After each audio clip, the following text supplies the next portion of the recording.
A goal is to win another championship. That is the goal right now, and that is the motivation right now.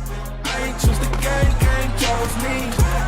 I'm a champion, I need some trophies. This would definitely be a trio to be reckoned with. LeBron James delivering AD dynamite. Westbrook, he just doesn't stop. I'm a champion, I need some trophies. All right, we'll see what the Lakers are all about. Welcome back to The Jump. I'm George Sedano, alongside ESPN NBA writer Tim Bontemps, the undefeated Clinton Yates, and the world-famous NBA reporter Nick Friedel now joins us. All right, you guys ready? Because it's time for another round of everyone's favorite game, Something, Nothing, or Everything. All right, first thing up here. Let's start with the Lakers.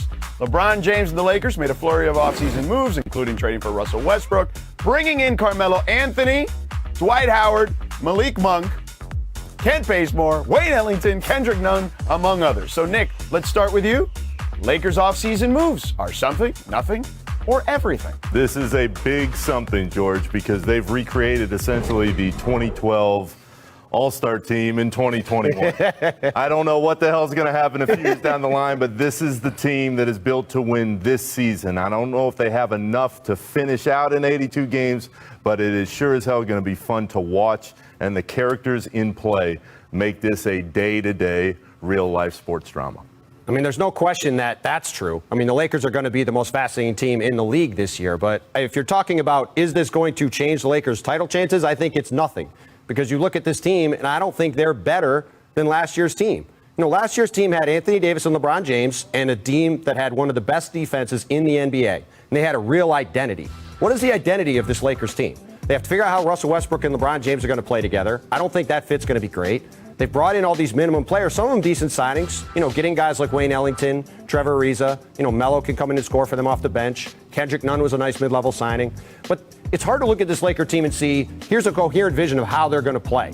And I just think the fit with LeBron and Russ is going to be tough. I don't think the defense is going to be good enough. I just don't think this has raised their championship level the way that a lot of people do. This is certainly something for me. I don't know that it raises their championship level, but the reason why a lot of people think they got bounced last year is because they got hurt late. And I actually do think Westbrook and LeBron fit together because it takes a little bit of the load off of both of them in terms of how they can coexist. I like the fact that even though they're old, they're all sort of aligned in mission. Melo's coming in there trying to figure something out in terms of what he can do late in his career. And I think that if Russell Westbrook is going to cut that usage rate for anybody on earth, it's going to be LeBron James and AD. And I like the Dwight Howard re-addition as well. Third stint in LA. It's like Tim Bontemps getting back here finally after like 2 years. Hey, listen, we said 2 years ago when Russell Westbrook went to the Rockets, he was going to change playing with his childhood buddy James Harden. We said when Russell Westbrook went to the Wizards, he was going to change with Bradley Beal because he wanted to be there. Russell Westbrook is Allen Iverson. He is going to do what he's going to do. You know, he had the commercial, right? Now I do what I want. Russell Westbrook has always done what he wanted. That's the way he's always been. I do not see that changing with LeBron James. I think he's going to always do the same things he's always done, and I just don't think the fit is very good. And again, even bigger than that, the Lakers have been built on defense. This team, as constructed, I do not see them being able to guard the way they have the past couple of years. That's been the backbone of what's made them one of the best teams in the league. Well, look, I look at it this way. Let's just start from an offensive perspective, and I think that you guys kind of alluded to this a little bit.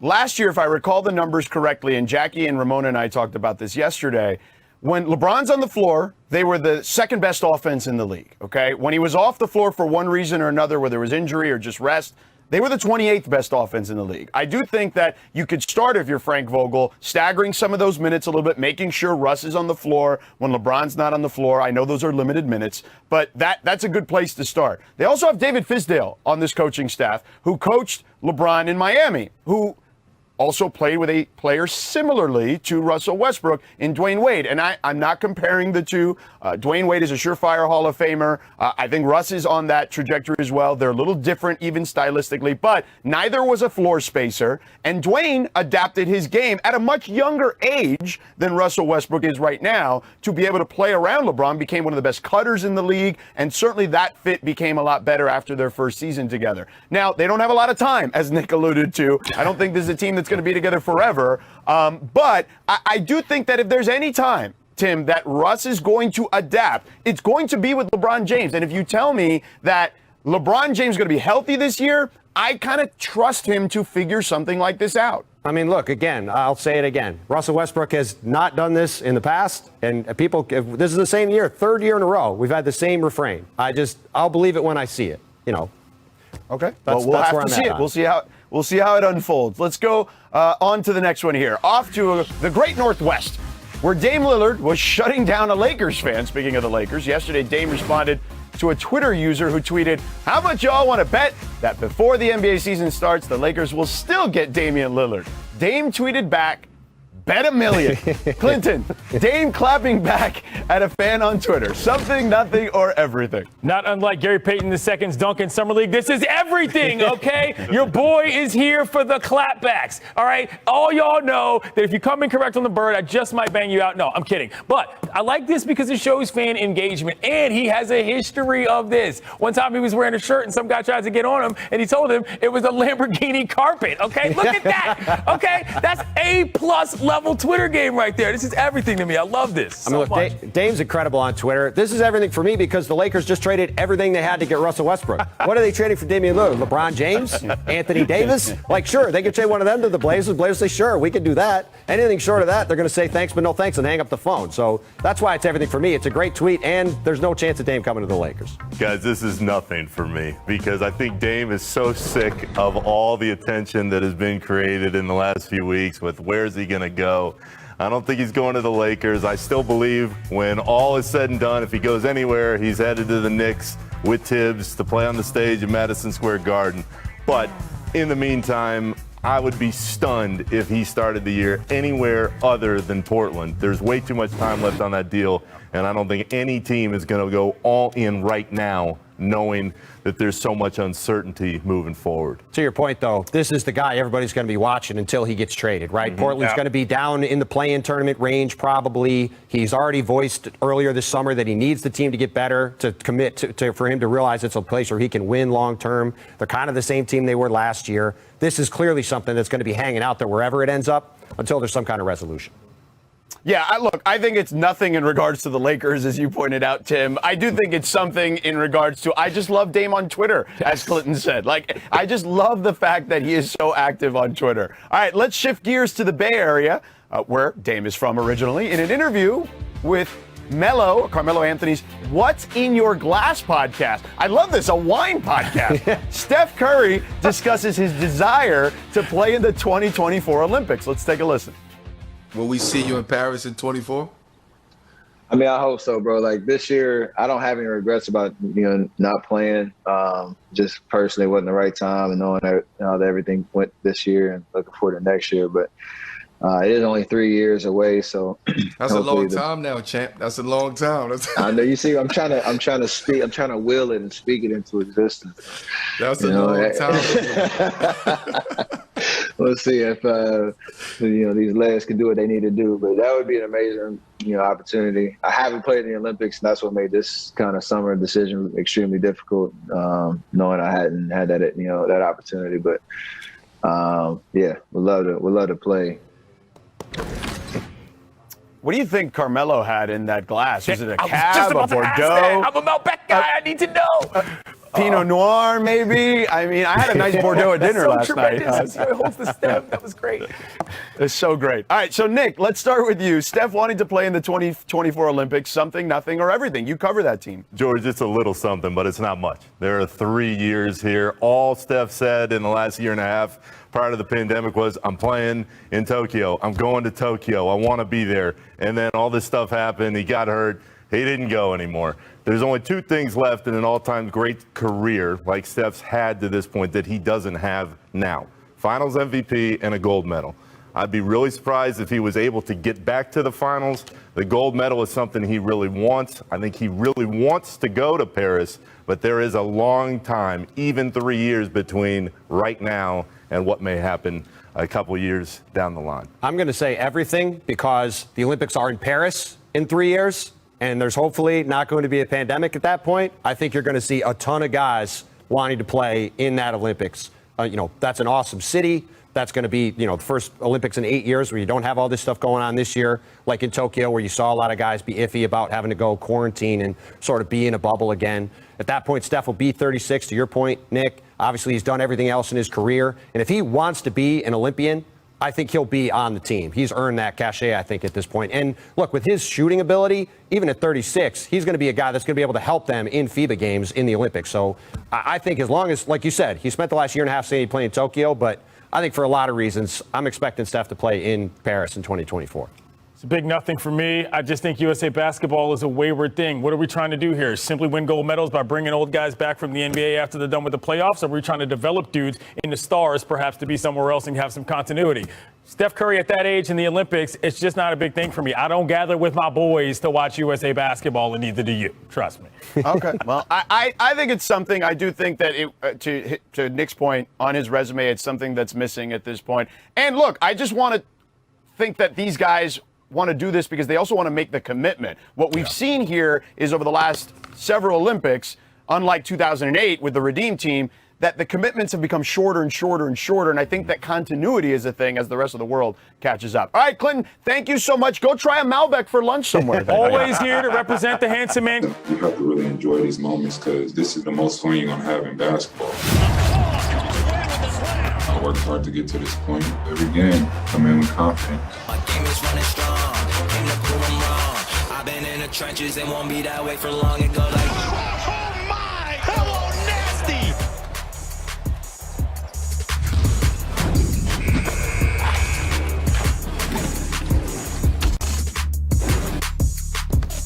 Hey, welcome to The Jump. I'm George Sedano in for Rachel Nichols here in Las Vegas. And back in LA, we've got our friends here, ESPN NBA writer Tim Bontemps and the undefeated's Clinton Yates. So look, fellas, we got a jam-packed show. So let's start right there in Los Angeles where you are, where our producer Demetrius, a real-life Clippers fan, is celebrating because Kawhi Leonard has signed a 4-year max deal of $176.3 million to stay with the Clippers. Kawhi turned down his $36 million player option to become a free agent, but it was expected that he would stay in LA, of course, so Leonard is still recovering from a torn ACL that kept him out of the final 8 games of the playoffs, and he could miss some significant time in this upcoming season. So, Tim, I'll start with you. Are you surprised Kawhi signed this 4-year deal with the Clippers? I am surprised, George, because around the league, even in Vegas this past few days at Summer League, where I was until you traded off with me today, the expectation was Kawhi Leonard was going to sign a 1+1 and stay with the Clippers for this season at least and go back into free agency next year when he could sign a 5-year Supermax deal and make a lot more money. And even if he was just trying to maximize his revenue this summer, he could have opted in and signed an extension off of that, as our cap expert Bobby Marks laid out yesterday, and made a bunch more money doing it that way. So it is interesting he chose to pick this direction, but now he lines up with the same contract as Paul George. They both have player options in 3 years, and it gives the Clippers a lot more flexibility than I think anybody in the league really was expecting them to have coming out of this summer.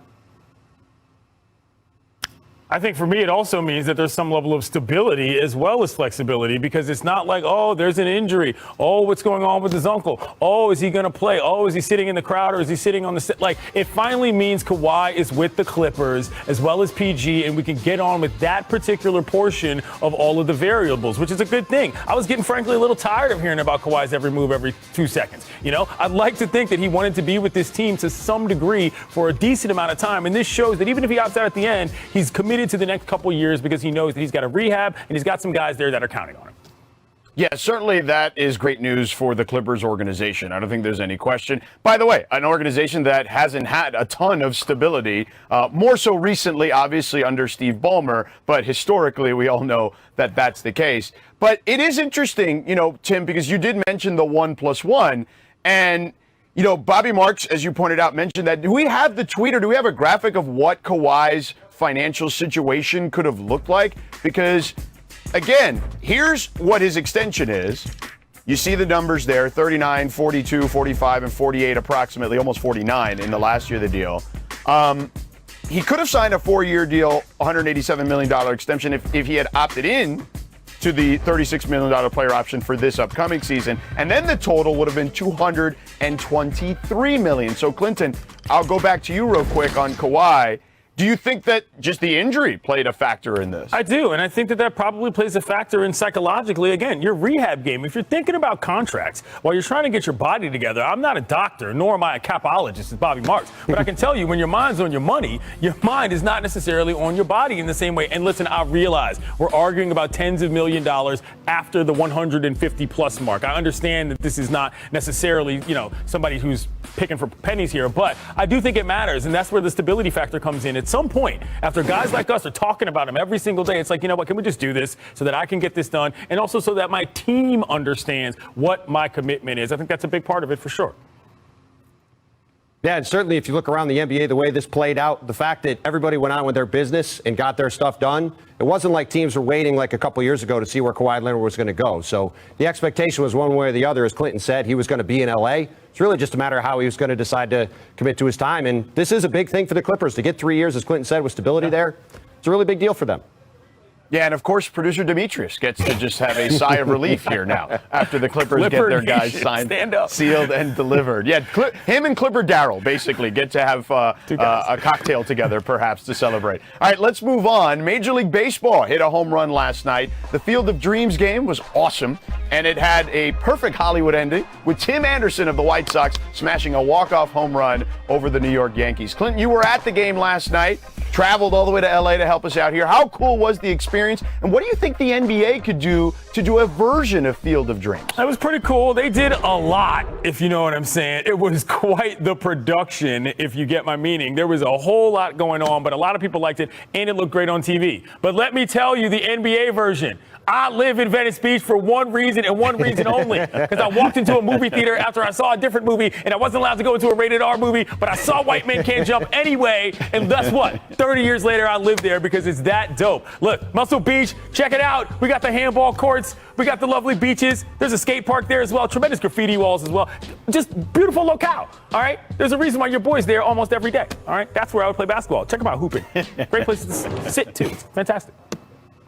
Hey, look, for me, I'm a New York guy, so to me, it's either two places. The Knicks have not been the team that everybody would like them to be in New York for the past couple decades. If they ever get back to the NBA Finals in June, that would be a pretty great thing for the league and for everybody in New York. But as a New York guy, Rucker Park is the place. I mean, you go back through the history of the sport. We're showing Kevin Durant here back in 2011 playing there. I mean, there's just been, go back to Julius Erving in the 70s. This is the birthplace of basketball for many people in New York, going back to the summer, playing in the street ball circuit around the city, which is, you see guys from around the league stop back there and play all the time. So for me, to have some kind of NBA experience at Rucker Park, be a pretty incredible thing down the road. So we'll see what happens. Opie showed up there one time. It was amazing. I mean, there's just whenever you were in the city, you heard about guys going to New York and playing. It would become an event. You'd have people rushing down there to see it. I mean, it's the coolest place. It's just this little place in the middle of Upper Manhattan and, in the middle of Harlem. It's really a pretty awesome place. If you ever get a chance to go check it out. Well, how about this? How about we do both, right? You can do Rucker Park at a time maybe late in the season when the weather may be a little more cooperative, right? Yeah, and then you could do something in Venice in the winter. How about perhaps even a game at the Hall of Fame site, right? Like, I think that there are a couple of different places you could potentially do that. How are you feeling about potentially a Hall of Fame scenario there, Clinton Yates? Don't love that, but I got to give some shouts to Berry Farms in D.C. I was going to say, where's my D.C.? It's right here, Tim. Relax, I was waiting for it. I got my slots. But yes, Berry Farms is the other place I would suggest. Personally, I don't need the Hall of Fame. That's for you, Tim. I was going to say, Clinton was a complete sellout for a second. If he wasn't going to bring up D.C. at all, like, oh, man, I'm Venice Beach guy through and through. I was like, come on, where's D.C.? Where's the love? I just live there. I know. Clinton, look, all of a sudden, you get a little sunshine for a year or two, and you just forget about where you came from. I jumped on a plane first thing this morning to come back to this with friends like these. Yeah. No, Bear Farms is great. But Venice it's just iconic. There's a movie. Go watch it. It's fantastic. It's better than Field of Dreams. It's hard to argue. See, this is the difference between me and you guys is, you guys merely adopted the sunshine and palm trees. I was born in it, basically. So okay, there's that. All right, let's move on to some WNBA history from last night. Breanna Stewart balled out as the Seattle Storm beat the Connecticut Sun in the WNBA's inaugural Commissioner's Cup. It was the first midseason championship in the league's 25-year history, and it was a big payday for the Storm. The win clinched a $30,000 bonus for each member of the Storm and an extra $5,000 for Breanna Stewart. The Sun received $10,000 each. So, Tim, do you think the WNBA's Commissioner's Cup could work in the NBA? Absolutely, George. And this is something that is being built up to be in the NBA down the road. You know, it's not a coincidence that Adam Silver, after talking about this for years, having a midseason tournament, something modeled off of the FA Cup in England or the other midseason soccer tournaments in Europe, has now introduced it in the WNBA as sort of a test run to see how it'll go. And it seems like this has been a really big success. Talking to people in Las Vegas about it with the league, they seem very happy with how it went. And it would certainly not surprise me at all if a couple of years down the road, this is something that comes into the NBA calendar. And part of the reason I think that's going to happen is because of the success that we saw the play-in tournament have this year. You know, that's another thing that Adam Silver spent years pushing for. We saw that really generate a ton of interest down the stretch of the season. Teams like Boston and the Lakers and the Wizards all fighting to get in the playoffs. You had that incredible Warriors-Lakers game for the 7 seed. So you put all that together with the momentum that generated and combine it with the success of this WNBA tournament, and I definitely think this is something we're going to see in the NBA in the years to come. I just don't see it that way in terms of its ability to be effective in the NBA. And also, the reason why this works for me personally with the WNBA is that the ladies get more money. We talk about the pay disparity all the time. So anything that contributes to them being able to make more cash, to be the best players on earth, I'm with. I don't think that motivation is the same in the NBA. I don't think that you can get guys to get up for the same reasons. Now, people might like it. It might work on just sort of a rivalry level, but it just doesn't strike me as something that guys are going to be like, oh, yeah, I'm about to bang on you on that Commissioner's Cup. It just doesn't feel the same way to me. But people who like women's basketball, specifically the WNBA, it's more competition, more eyeballs, more money. That's always a good thing. And then Clinton brings up a great point. When you talk to people in the NBA, the biggest pushback they have on the midseason tournament is, what are we playing for, right? And in the NBA, for all of its existence, it's been, we're trying to win a championship. Now you're going to introduce this other thing, and we're going to try to play for that. I think that is the biggest hurdle the league would have to get over to show teams, hey, this is why this is something you should want to play for. That's the question that I think, to his point, I would like to see, you know, a lot of teams would like to see what the actual answer to that would be. All right, so I don't know if you guys are wrestling fans, but to quote the great poet laureate Ted DiBiase, everybody's got a price, okay? So if you put enough money up for the winners, I think that guys will be motivated for that. But look, it's going to take a lot of money when you're talking about max players making over $40 million for one specific event. Now, we do know that Adam Silver, and Tim, you kind of mentioned it briefly there, certainly wants this to become a thing. It's what I like to call the soccerization of basketball in a lot of ways. And I do think that basketball and soccer, particularly because of its global reach, or their global reach, I do think that there are some similarities there. I think that you can make this potentially even a world event. Maybe that is something that you end up doing, right? I like Perhaps that idea, George. That's actually a really good idea. That makes more sense to me. I'd rather watch that, quite frankly, than the Olympics on some level. If we're talking about the competition that's going to come together, is that you got real teams that play together that would be competing against each other for something a little bit more than just money and some level of bragging rights across the globe. That's actually a fantastic idea, Sedano. Real Madrid versus the Lakers, CSKA Moscow versus the Knicks, be pretty cool. We got to see something like that. Look at that. Well, if Commissioner Silver's here today in Vegas, I'll make sure to just give him my thoughts. Yeah, on there you it. go. That's the way there you go. But look, they've already tested this to some level beyond just the WNBA. The G League does the G League Showcase pre-pandemic, every December here in Las Vegas at the Mandalay Bay. I've called the games there in the championship games with PJ Carlesimo. So that's something that was introduced there. And we all know, whether it's the G League or the WNBA, once they introduce something into those leagues, we're probably closer and closer to getting it with the NBA. So we'll see how that works out. All right, coming up next, we'll count down the top Summer League plays as we're here in Vegas, or I'm here in Vegas so far. And look, I can pretty much guarantee there's a lot of people getting dunked on, okay? But first, it's time for our first distant replay from this date in 2020 featuring Devin Booker. Check this out. Shot clock at 10. Booker with it. Played at Kentucky for a season. Shook him! Yeah. That was nasty. I mean, it's crazy to think about where the Suns were back then to where they came a year later. I mean, he cuffed it a little bit too, and then he was like, no, I don't need to cuff it. That was the beginning of the run. Pretty awesome to see. Distant 2020. Okay. All right, fellas, the Twitter streets were buzzing yesterday from a tweet that asked, and stop me if you've heard this one before, LeBron versus Jordan, one-on-one. Clint Yates, who you got? Prime LeBron or Prime Raymond Jordan? James. Bigger, stronger, faster. End of discussion for me. You can talk about all these other things, but when you're dealing with one-on-one, that is what matters, not 5-on-5. Different discussion. Yeah, I mean, this is easy. LeBron is like 50, 60 pounds heavier than Michael Jordan. He's a human freight train. Like, Michael Jordan's an incredible player, but what is he going to do if LeBron drives at him? I mean, for as great a defensive player as he is, I don't know any way he can stop him. So, it's not about one-on-one, who's the better player, any of that stuff. It's just if you're going up against a guy like Clinton said, he can go right through him and right to the rim. So it's kind of easy for me. All right, I will make this a clean sweep, but if Michael Jordan catches wind of this, he's literally going to go somewhere and start shooting baskets and taking it out on other people. Or smoke a cigar while doing it. I hope so. That'll be out in the Twitter streets then. Separate aside, all you people who tell me that LeBron James couldn't have played in the 90s when Jordan played, he could have punched somebody in the 90s, and that person would have never hit him again. How about that? LeBron is the size of Karl Malone. Yeah. Think about that. Like, he's Karl Malone playing point guard. I think he would have been just fine in the 90s. Yeah, speaking of 90s, I saw Charles Oakley at my hotel today. I was just terrified just walking by Was he wearing linens? I didn't want him to... Yeah, Charles Oakley still looks like he can play. He's a linen suit god. Charles Oakley still looks like he can play today. He's in the greatest shape. It's unbelievable. Some people Still call in him great a shape, snack. for sure. Twitter streets, speaking of. Down by one, Trey Jones. Check this out. Finishes a tough layup here to beat the Hornets. So, Clinton, how do you like Trey Jones' hang time on this? The hang and the hit, as we like to say in the broadcast community. I love that. That was a good play. I mean, he keeps it down there, and to go off window here, very resourceful shot. Oh, and Kai Jones, a big, long, athletic guy, drafted 19th overall by the Hornets. I mean, that's an impressive finish by Trey Jones over him to get that win for the Spurs. Yeah, the hoop and the harm, as they like to say as well. All right, next, Miss Buzzers. With 0.6 seconds left, LiAngelo Ball hoisted the shot to beat the buzzer before the half.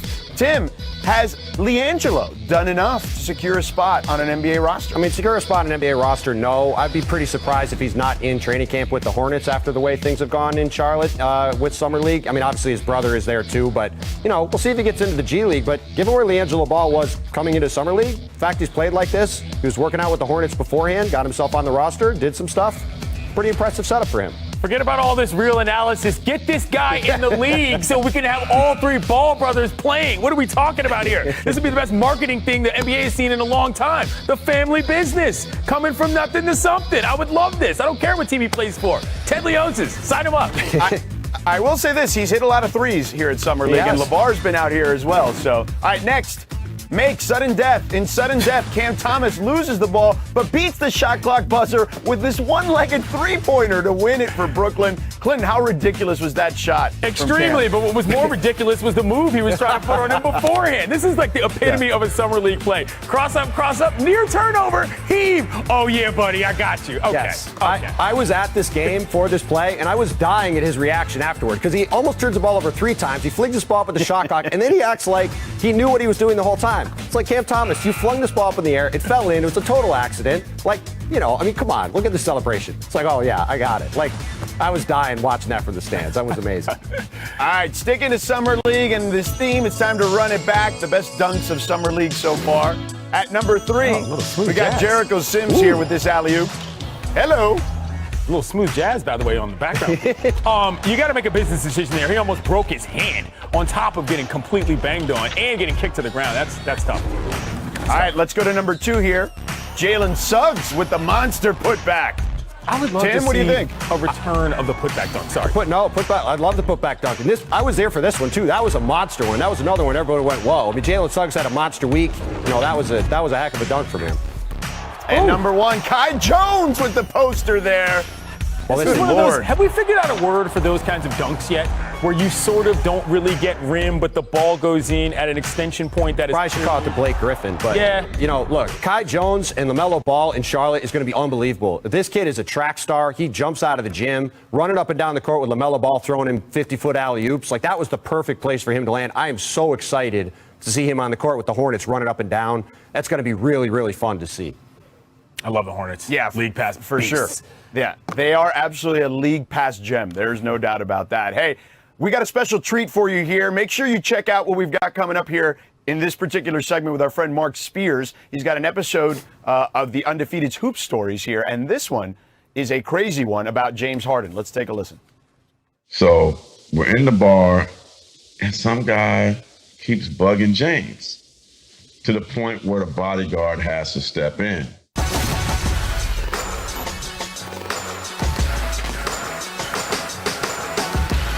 You know, I think a lot of times people probably scoff at the notion that athletes have bodyguards. Wonder how guys so big, so strong, would need somebody to protect them.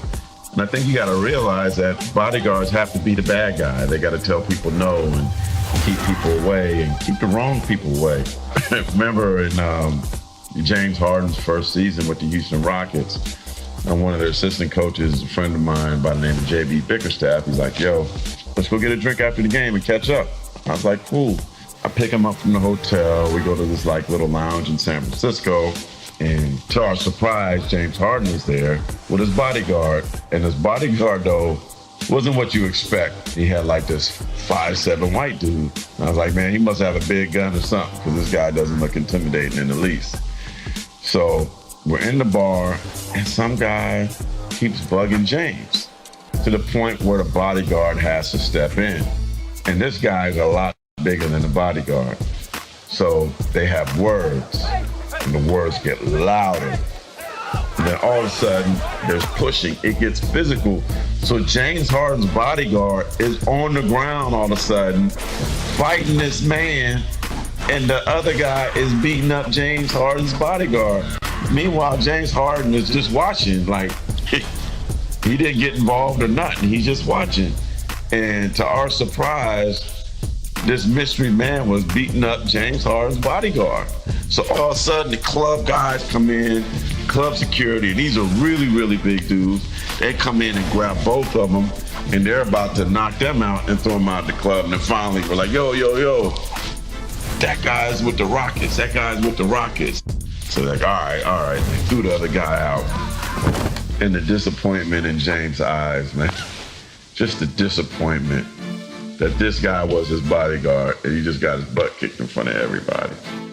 And you know, the next season, James Harden had this really big, different bodyguard.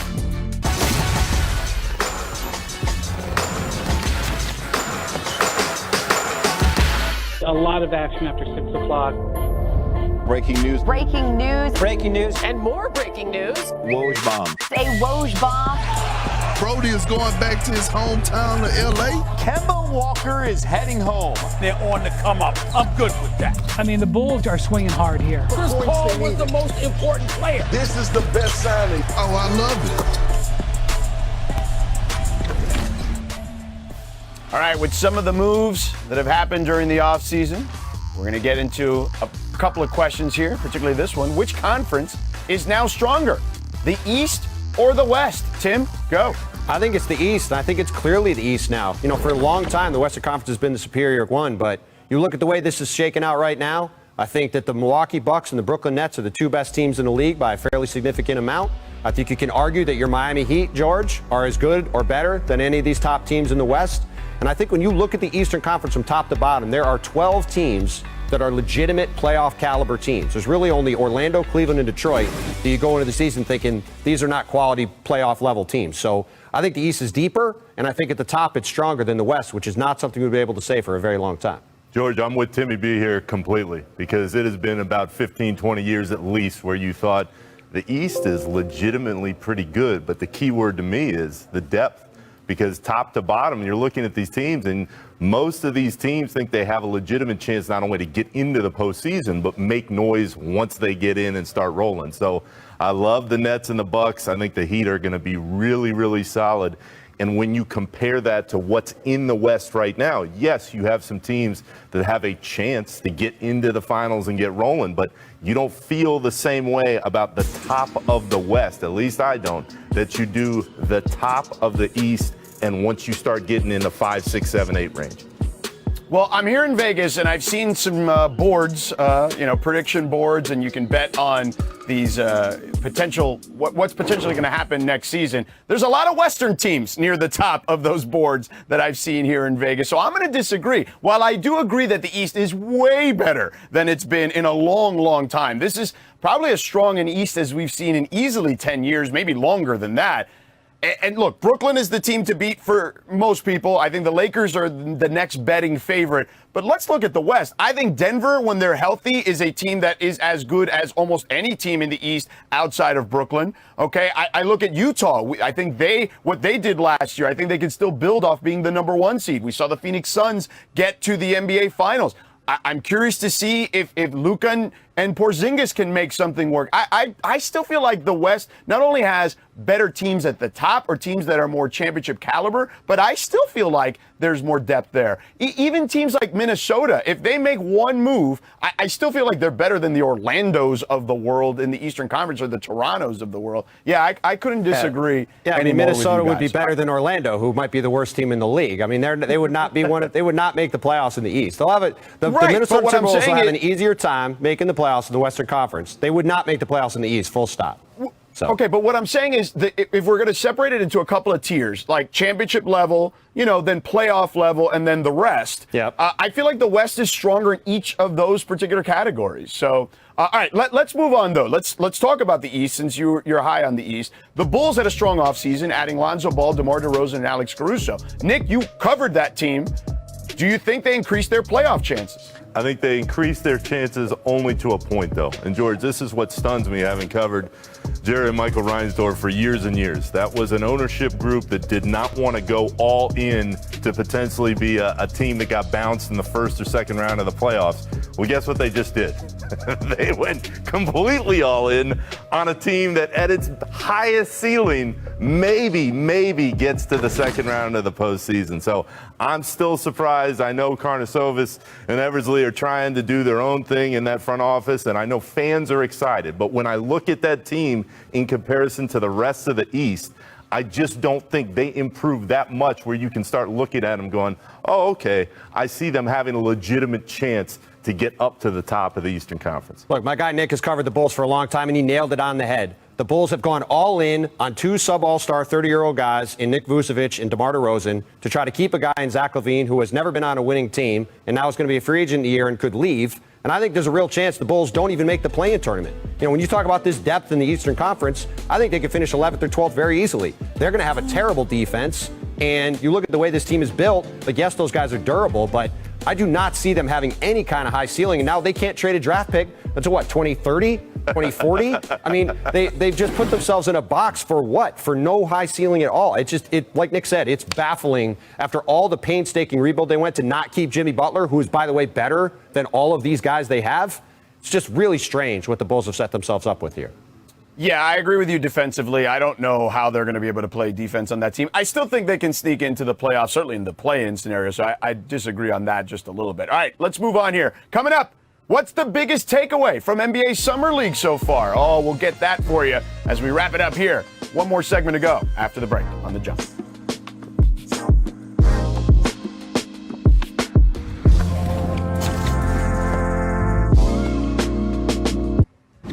Speaking of Summer League, Jalen Suggs and Jalen Green both suffered injuries at Summer League yesterday. Nick, how would you grade both of the Jalen's Summer League thus far? George, I love both of them, but Jalen Suggs, my Orlando Magic have been waiting so long for relevancy, to have some guy who's going to help them build for the future finally, to watch him and to see how excited all his younger teammates are to play with him. I cannot wait to see what he does down in Orlando in the next few years. I told my guy Nick when the Orlando Magic drafted Jalen Suggs on draft night that he was set. They finally have the guy to build this team around. We've waited a decade, ever since Dwight Howard left, for the Orlando Magic to be relevant again, really relevant. Jalen Suggs is going to get them back to relevancy. Jalen Green was great. He has had a really good week, but Jalen Suggs is a star. Yeah, I agree. I think he's a star, and I love Green, too. He's had a great Summer League. Next, Emmanuel Quickley has had a great Summer League, averaging 24 points and just under 8 assists a game. Tim, how good do you expect Quickley to be next season? I think he's going to be good, George. And the thing that stands out to him, and you guys both know this, is when all these young guys come in the league, they tend to say, LeBron's my favorite player, Kevin Durant's my favorite player. Emmanuel Quickley said from the beginning, my favorite player growing up was Lou Williams. and you watch him play, he plays like Lou Williams. He's got that floater. He gets in the lane. He gets to the line. And on this Knicks team, he's going to be a great fit coming off the bench, playing with Derrick Rose like he did last year, behind Evan Fournier and Kemba Walker. The Knicks have gone out and improved their offense a lot this offseason. I think it's really going to be beneficial for them next season. Tibbs loves quickly. That is a huge positive. As a young guy who wants to work, he's going to be a really solid fit for a lot of years in New York. I love the music we played for Emmanuel quickly there as well. All right, let's stick with the games that have been going out in Vegas this past week. Nick, what's been your biggest takeaway from Summer League? It has to be Suggs for me, George. I mean, truly, like I saw Cunningham, he looked good. You mentioned Green. The top tier guys in this draft really look like they're solid. But for me, for the Magic that desperately needed one guy to build around, the fact that Suggs looks so great and looks like that star that Timmy was talking about, that is a great, great sign for all the good people in Orlando.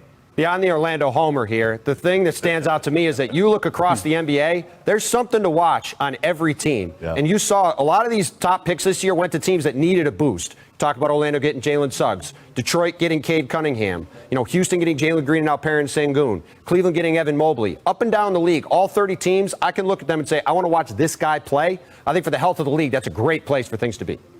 I agree wholeheartedly. By the way, before we go, want to shout out producer Carlos. It is his last day with us here at The Jump. This dude is a champ. He is a beast. We wish him all the best. He's going to be amazing moving on to bigger and better things. There you see him right there with Rachel Perkin.